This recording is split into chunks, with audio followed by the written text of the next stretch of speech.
یہ میرا بزنس دیکھو، یہ میری بلڈنگ ہے، اور یہ وغیرہ جو لوگ کر رہے ہوتے ہیں، میری صحت دیکھو، ڈولے دکھا رہے ہوتے ہیں نا ایسے کر کر کے.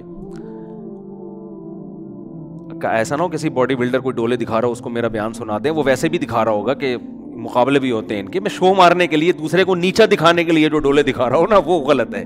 سمجھ رہے ہیں کہ نہیں سمجھ رہے؟ تو اللہ نے بتایا کہ یہ تمام طاقتیں کس کے ہاتھ میں ہیں؟ اللہ کے ہاتھ میں. کیا مطلب؟ جتنی پاور ہے نا اس وقت، جتنے وسائل ہیں، اللہ چاہے گا 2 منٹ میں چھین لے گا. تو جس آدمی کے دماغ میں یہ استحضار ہو کہ میں اسباب سے متاثر نہیں ہوں گا، اللہ مسبب الاسباب ہے، وہ جب چاہتا ہے انسان سے ساری نعمتیں چھین لیتا ہے. فرعون سے کیسے چھینی؟ فرعون کا تصور تھا کہ میں اسی دریا میں غرق ہو جاؤں گا، ابھی کوئی تھا اس کے دل میں تصور؟ اور ہم نے اپنی زندگی میں دیکھے ہیں، لوگ بڑے مالدار لوگ ہوتے ہیں، ایسا دیوالیہ ہوتا ہے کہ دیکھو جیسے اللہ متقی کو ایسی جگہ سے رزق دیتا ہے نا جہاں سے اس کا گمان بھی نہیں ہوتا، تو اللہ بعض دفعہ ایسی جگہ سے رزق چھینتا بھی ہے کہ جہاں سے آپ کا گمان بھی نہیں ہوتا، وہاں سے رزق چھن جاتا ہے.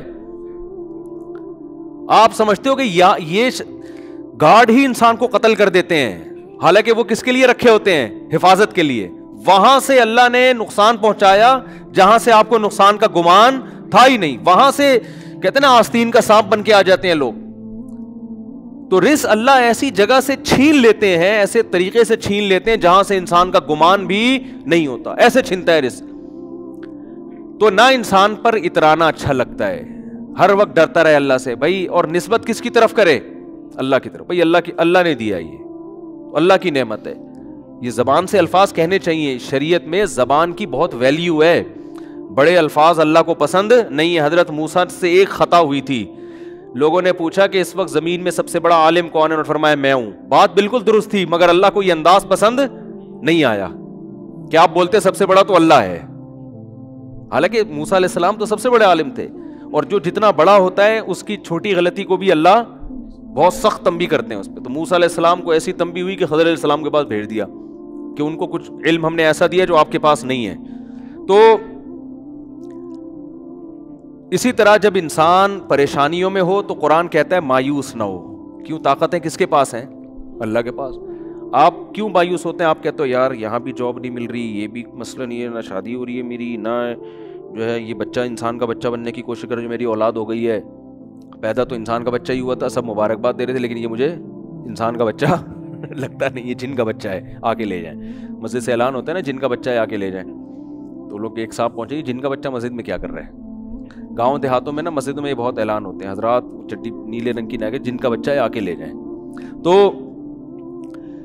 تو قرآن کیا کہتا ہے؟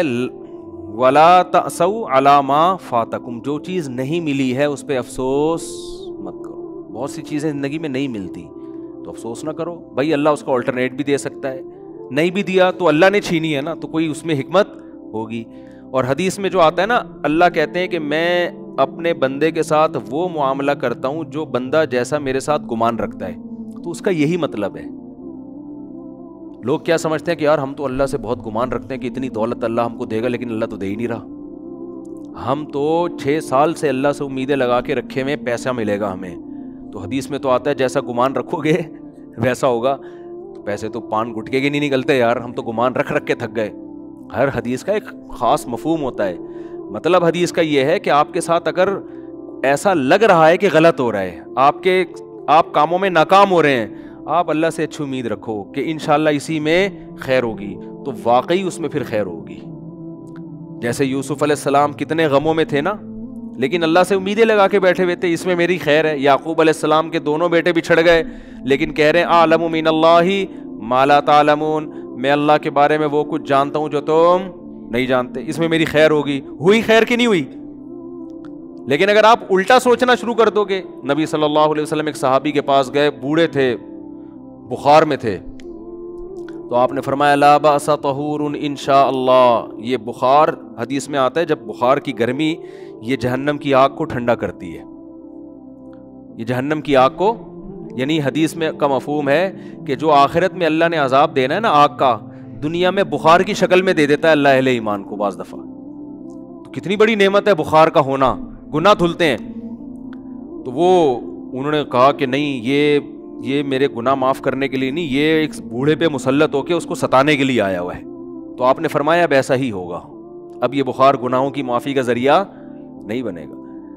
تو یہ مطلب ہے کہ جیسا اللہ کے بارے میں آپ گمان رکھیں گے اللہ کا معاملہ آپ کے ساتھ ویسے. اس لیے غموں میں میرے بھائی زبان سے ناشکری کے الفاظ نہ نکالو. دیکھو غم میں ہائے ہوئے کرنا جائز ہے، یہ انسان کی نیچر ہے، رونا بھی جائز ہے. غم میں مسکرانا بڑا مشکل کام ہوتا ہے، یہ نیچر کے خلاف ہے.